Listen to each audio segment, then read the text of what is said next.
दर्शक महानुभाव नमस्कार। हाम्रो च्यानल समाचारपाटी.com मा यहाँहरूलाई हार्दिक स्वागत छ। सदाको झैं आज पनि हामी उपस्थित भइसकेका छौं। आजका मुख्य समाचार लिएर हामीलाई अन्तिमसम्म हेर्नुहोला अनि हाम्रो मेहनतका लागि यो भिडियोमा एउटा लाइक अवश्य गरिदिनु होला। दर्शक महानुभाव पलपलको न्यूज अपडेटका लागि हाम्रो च्यानल सब्स्क्राइब गर्नुहोस् अनि नजिकै आउने बेल आइकनलाई क्लिक गर्नुहोला।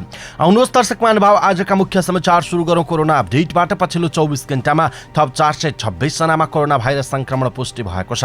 स्वास्थ्य तथा जनसंख्या मन्त्रालयका अनुसार 5225 जनामा गरिएको परीक्षणमा 273 पुरुष र 153 महिला गरी 426 जनामा संक्रमण पुष्टि भएको हो। यो सँगै नेपालमा कोरोना भाइरस संक्रमितको कुल संख्या 2,61,019 जना पुगेको छ। पछिल्लो 24 घण्टामा कोरोना भाइरस संक्रमण मुक्त हुनेको संख्या 748 रहेको छ। हालसम्म संक्रमण मुक्त हुनेको संख्या 2,53,107 रहेको छ। हाल सक्रिय संक्रमितको संख्या 6,048 रहेको छ। कोरोना भाइरस संक्रमणका कारण पछिल्लो 24 घण्टामा 8 जनाको मृत्यु भएको छ। हालसम्म मृत्यु हुनेको संख्या 1,864 रहेको स्वास्थ्य तथा जनसंख्या मन्त्रालयले जनाएको छ। आउनुहोस् दर्शक महानुभावहरूको समाचारतर्फ लागौं। केन्द्रदेखि ओडासम्म पार्टी विभाजनमा सक्रिय बनेका नेकपाका दुवै समूहले निर्वाचन आयोगमा पार्टी विभाजनको औपचारिक दाबी प्रस्तुत नगरेको चर्चाले बजार पाएको छ। यस्तो चर्चा फैल्याउने काममा आयोगका केही कर्मचारी र स्वयं प्रधानमन्त्री केपी शर्मा ओली नै लागि परेको जनाइएको छ। कामचलाउ सरकारका प्रधानमन्त्री ओलीले निर्वाचन आयोगभन्दा एक कदम अगाडि बढेर प्रचण्ड माधव समूह पक्षले रित नपुर्याई निवेदन दिएको बताउनु भयो र आयोगले निवेदन फिर्ता गरिदिएको हुनाले अब सूर्य चिन्ह उनीहरूले नपाउने पक्का भएको उहाँले बताउनु भयो। प्रचण्ड माधव समूहका नेता लीलामणि पोखरेलले भन्नुभएको छ, निर्वाचन आयोगलाई मनोवैज्ञानिक दबाब दिन उहाँ प्रधानमन्त्रीले यस्तो कुरा गर्दै हुनुहुन्छ। राजनीतिक दल सम्बन्धी ऐन हेर्दा प्रधानमन्त्री ओलीले भनेको भन्दा अलि फरक देखिन्छ। ऐन अनुसार निर्वाचन आयोगमा ओली पक्षले अबको 30 दिनभित्र नाम र सूर्य चिन्हमा दाबी नगरी यत्तिकै बसिरह्यो भने नेकपाको नाम, झण्डा, चुनाव चिन्ह स्वतः प्रचण्ड माधव समूहले पाउने कानून त देखिएको छ। राजनीतिक दल सम्बन्धी ऐनको दफा 44 को उपदफा 6 ले पनि यही भन्छ। उपदफा 6 मा प्रश्नसँग लेखिएको छ, सहमति कायम हुन नसकेमा आयोगमा दाबी पेश गर्नु अघि त्यस्तो दलबाट आयोगमा पेश भएको केन्द्रीय समितिका पदाधिकारीहरू र सदस्य मध्ये जुन पक्षसँग त्यस्तो समितिमा पदाधिकारी र सदस्यहरूको संख्या बहुमत छ, यस्तो पक्षलाई विवाद उत्पन्न हुनु अघिको दलको हैसियतमा मान्यता दिई अर्को पक्षलाई छुट्टै राजनीतिक दलका रूपमा मान्यता दिई दर्ता गर्न सक्नेछ। नेकपा भित्र विवाद उत्पन्न हुनु पूर्व निर्वाचन आयोगमा 441 केन्द्रीय सदस्य र पदाधिकारीहरूको नाम दर्ता छ। त्यसमध्ये करिब 300 हाराहारीका सदस्य आफूहरूको पक्षमा रहेको विवरण प्रचण्ड माधव समूह पक्षले आयोगमा बुझाइसकेको छ।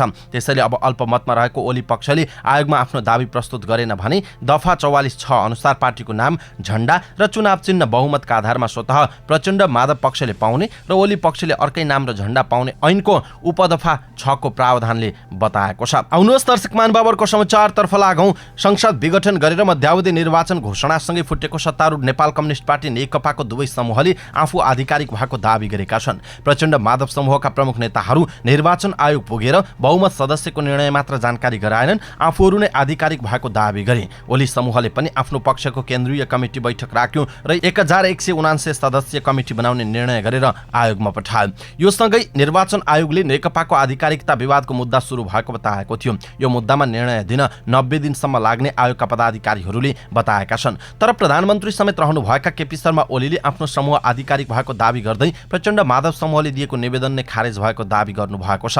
शुक्रबार प्रवासी नेपाल एकता मञ्चको भर्चुअल भेलालाई सम्बोधन गर्दै उहाँले आफूहरू नै आधिकारिक भएको र सूर्य चिन्ह पनि आफूहरूसँग नै रहेको बताउनु भयो। उहाँहरूले निर्वाचन आयोगमा निवेदन दिनुभएको रहेछ। आयोगले हिजो उहाँहरूको निवेदन रित नपुगेको र अनुचित भनेर फिर्ता पठाइदियो। ओलीले भन्नुभयो, उहाँहरूको आधिकारिक पार्टी हामी हौं भन्ने दाबी थियो। त्यो दाबी निवेदनमा अङ्ग नपुगेको, बेहोरा नपुगेको, कानुन पनि उल्लेख नभएको, केही प्रमाण नभएको, यसको केही अर्थ छैन भनेर फिर्ता पठाइदियो। उहाँले अगाडि भन्नुभयो, सूर्य चिन्ह हामीले पाऊँ भनेर उहाँहरू जानु भएको थियो। निर्वाचन आयोगले अस्वीकार गर्यो। हामी निर्वाचन आयोग गएका छैनौँ र जान आवश्यक पनि छैन, किनभने हामी आधिकारिक हौं, सूर्य चिन्ह हामीसँगै छ। निर्वाचन आयोगले भने प्रधानमन्त्री ओलीले दाबी गरे जस्तो कुनै निर्णय नभएको बताएको छ। प्रधानमन्त्रीले भने जस्तो नेकपामा आफूहरू आधिकारिक भएको दाबी गर्दै प्रचण्ड माधव समूहले दिएको निवेदन रद्द भएको वा फिर्ता पठाएको हो भनेर भनेको प्रश्नमा आयोगका प्रवक्ता राजकुमार श्रेष्ठ, सहायक प्रवक्ता कोमल प्रसाद धमला र कानुन शाखा प्रमुख गंगा खरेलसँग जिज्ञासा राखेकोमा तिनैजनाको जवाब छ, निर्वाचन आयोगमा दर्ता भएको निवेदन फिर्ता हुँदैन, माग दाबी पुगेको छ छैन तोकिएको प्रक्रिया अनुसार हेरेर निर्णय हुन्छ। आयोगका सहप्रवक्ता धमलाले भन्नुभयो, निवेदन आएपछि दर्ता हुन्छ, दर्ता भएको निवेदन फिर्ता हुँदैन। मैले आयुक्तहरूसँग पनि सोधिसकेँ, उहाँहरू प्रचण्ड नेपाल समूहको निवेदन फिर्ता भएको छैन। नेकपाको दुवै समूह आरोप प्रत्यारोपमा उत्रिरहेका बेला प्रधानमन्त्री ओलीले अर्को पक्षलाई अत्याउन र आफ्नो पक्षको मनोबल बढाउन यस्तो झुट बोलेको हुन सक्ने एक अधिकारीले बताउनु भयो। आधिकारिक भएको दावी गर्दै आयोगमा गएको प्रचण्ड माधव समूहका नेता लीलामणि पोखरेलले प्रधानमन्त्रीले भने जस्तो कुनै निर्णय नभएको बताउनु भएको छ। आउनुहोस् दर्शक महानुभावहरूको समाचारतर्फ लागौं। नेकपा ओली समूहका अध्यक्ष एवं प्रधानमन्त्री केपी शर्मा ओलीले बहुमत अल्पमतको टुङ्गो चुनावपछि हुने बताउनु भएको छ। संसद भङ्ग गरेर मध्यावधि निर्वाचन घोषणा गरेपछि सत्तारूढ नेपाल कम्युनिस्ट पार्टी नेकपा ओली र प्रचण्ड माधव समूहमा विभाजित भएको छ। प्रचण्ड माधव समूहले बहुमत रहेको भन्दै नेकपाको आधिकारिकता दावी गरेको छ। तर ओली समूहका अध्यक्ष ओलीले भने बहुमत अल्पमतको टुङ्गो अहिले नहुने बताउनु भयो।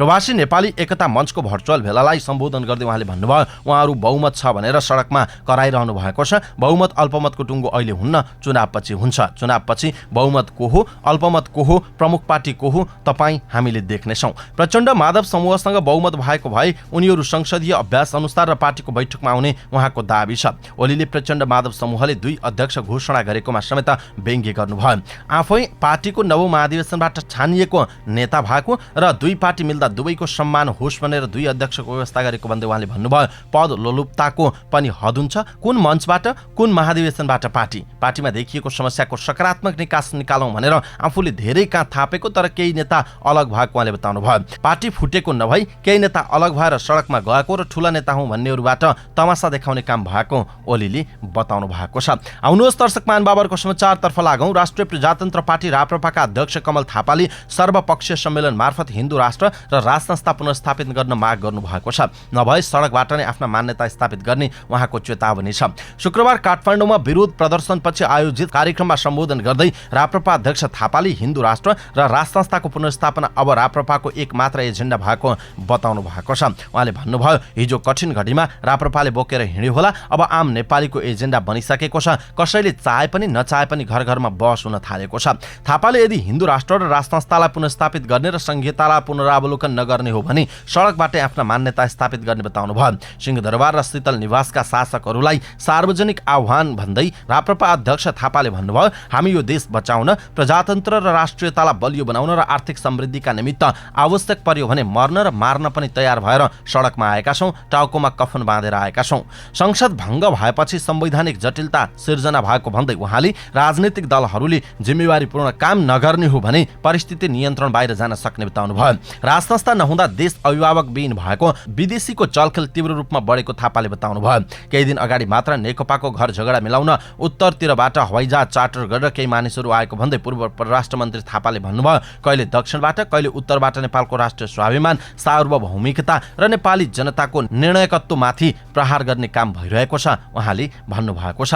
आउनुहोस् दर्शक महानुभावहरूको समाचारतर्फ लागौं। नेपाल कम्युनिस्ट पार्टी नेकपाका उपाध्यक्ष वामदेव गौतमले पार्टी एकताको सम्भावना अझै पनि जीवितै रहेको बताउनु भएको छ।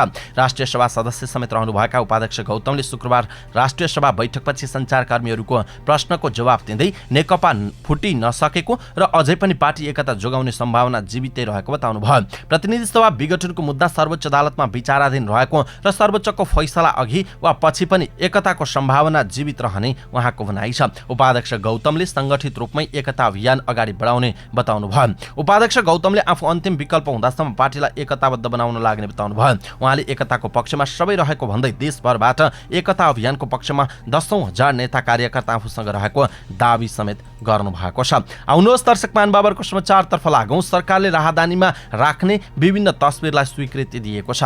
पुस 15 गते बसेको मन्त्री परिषद बैठकले राहदानीका भित्री पानामा राख्ने तस्बिरलाई स्वीकृति दिएको हो। अब राहदानीको पहिलो कभर पेजको भित्री पृष्ठमा डाँफे र राष्ट्रिय झण्डा रहनेछ भने पृष्ठ 1 मा सगरमाथाको तस्बिर राखिने सरकारका प्रवक्ता सञ्चार तथा सूचना प्रविधि मन्त्री पार्वत गुरुङले जानकारी दिनुभयो। त्यसपछिका पृष्ठमा पोलिका Barnett data page, Lumbini Rashtrapati Bhavan, एकसिङ्गे गैंडा, चाङ्गुनारायण मन्दिर, इलामको कन्याम चिया बगान, लाली गुराँस, पशुपतिनाथ मन्दिर, मिथिला 8, धान रोपाई, कुमारी, माथिल्लो मुस्ताङ, बाग, जुम्लाको सिन्जा उपत्यका, देशेमरु झ्या र जानकी मन्दिर रहनेछन्। त्यस्तै करुवा, हात्ती, रानी पोखरी, हनुमान ढोका दरबार, धरहरा, भुर्तिका देवल, पाटन दरबार स्क्वायर, पुतली, बौद्धनाथ, भक्तपुर दरबार स्क्वायर, महाकाली पुल, कृष्णसार, सगरमाथा जाने लोबुचे क्षेत्रको ट्रेकिङ, रानी महल, राराताल, माथिल्लो तामाकोसी र सिंहदरबार पनि राहदानीका पानाहरूमा रहने भएको दिनुभएको छ।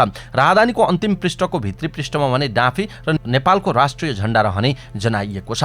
आउनुहोस् दर्शक महानुभावहरूको समाचारतर्फ लागौं। नेपाल कम्युनिस्ट पार्टीकी नेत्री निरुदेवी पालले संघीयता नै खारेज गरिदिन प्रधानमन्त्री केपी शर्मा ओलीलाई सुझाव दिनुभएको छ।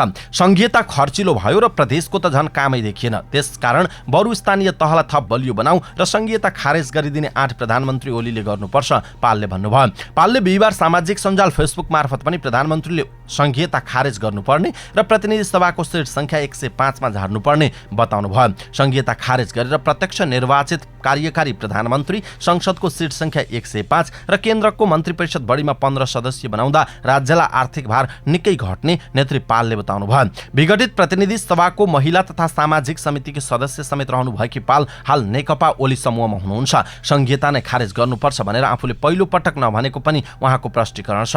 मैले 3 वर्ष पहिला पनि भनेकै छु, उहाँले भन्नुभयो। मलाई कसैले कारबाही गरे पनि गरून्, वास्तवमा यो संघीयता कामै छैन। नेतालाई जागिर खुवाउने ठाउँ मात्र हो। जनताले अधिकार चाहेका हुन्, दार्चुलाको मान्छे काठमाडौँ आउन नपरोस्, अधिकार तलै पुर्याइदियोस् भन्ने हो उहाँको भनाइरहेको छ। दर्शक महानुभाव, यसप्रति तपाईँको धारणा के छ? आफ्नो धारणा तलको कमेन्ट बक्समा कमेन्ट गर्नुहोला। आउनुहोस् दर्शक महानुभावहरूको समाचारतर्फ लागौं। विभाजनको संघारमा रहेको सत्तारूढ नेपाल कम्युनिस्ट पार्टीको प्रचण्ड माधव समूहले प्रधानमन्त्री केपी शर्मा ओलीलाई पार्टी अध्यक्षबाट हटाएको आधिकारिक जानकारी निर्वाचन आयोगलाई दिएको छ। नेकपा स्थायी कमिटी सदस्य लीलामणि पोखरेलले प्रधानमन्त्री ओलीलाई पार्टी अध्यक्षबाट हटाएर माधव कुमार नेपाललाई अध्यक्ष बनाएको पत्र बिहिबार निर्वाचन आयोगमा दर्ता गरेको जानकारी दिनुभयो। उहाँले भन्नुभयो, राजनैतिक दल सम्बन्धी ऐनको दफा 18 मा विधान विपरीत काम गर्ने पदाधिकारीलाई कारबाही गर्न सक्ने प्रावधान छ। त्यसै अनुसार ओलीजीलाई कारबाही गरिएको जानकारी आयोगलाई दिएका हौं।